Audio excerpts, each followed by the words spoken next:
গুণমান যাচাইয়ে পরীক্ষায় ফেল করল ভারতের বিভিন্ন কোম্পানির ১৪৫টি ঔষধ। সে তালিকায় রয়েছে হৃদরোগের ঔষধ থেকে রক্তচাপ কমানোর ঔষধ, এমনকি জ্বর সর্দি সারানোর প্যারাসিটামল। ভারতীয় সংবাদ মাধ্যম আনন্দবাজার পত্রিকা মঙ্গলবার এক প্রতিবেদনে এ তথ্য জানায়। প্রতিবেদন থেকে জানা যায়, গুণমান যাচাইয়ে উত্তীর্ণ হতে না পারা ঔষধগুলোর মধ্যে ৫২টি ঔষধ কেন্দ্রীয় ড্রাগ কন্ট্রোল ল্যাবরেটরি পরীক্ষায় অনুত্তীর্ণ হয়, আর বিভিন্ন রাজ্যের ড্রাগ কন্ট্রোলের পরীক্ষায় ফেল করে দেশটিতে বহুল ব্যবহৃত ৯৩টি ঔষধ।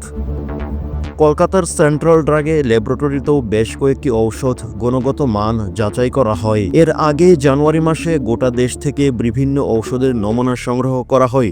সেগুলো গুণগত মান যাচাই করে ভারতের central drug standard control organisation.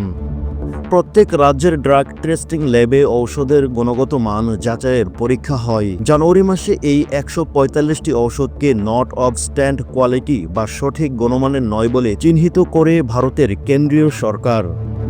এই ১৪৫টি ঔষধের মধ্যে রয়েছে পশ্চিমবঙ্গ ফার্মাসিউটিক্যালস তৈরি ১৬টি ব্যাচের লিঙ্গার্স, ল্যাকটেন ও অন্যান্য স্যালাইন। বাকি ঔষধগুলো তৈরি হয় ভারতের বিভিন্ন প্রান্তে। নামী কোম্পানিগুলো তৈরির বেশ কয়েকটি ঔষধ আছে এই তালিকায়।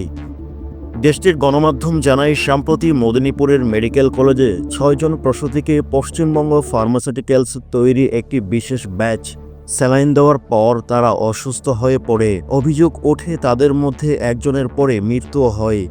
এরপরেই জানা যায়, স্যালাইনের গুণগত মান বজায় রাখা এবং জীবাণুমুক্ত করার যে প্রক্রিয়া, তাতে ওই নির্দিষ্ট ব্যাচের স্যালাইনটি পার হয়নি।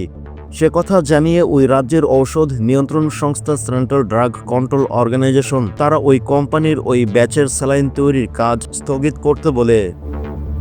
কিন্তু তারপর স্যালাইন এসে পৌঁছায় মেদিনীপুর মেডিকেল কলেজে।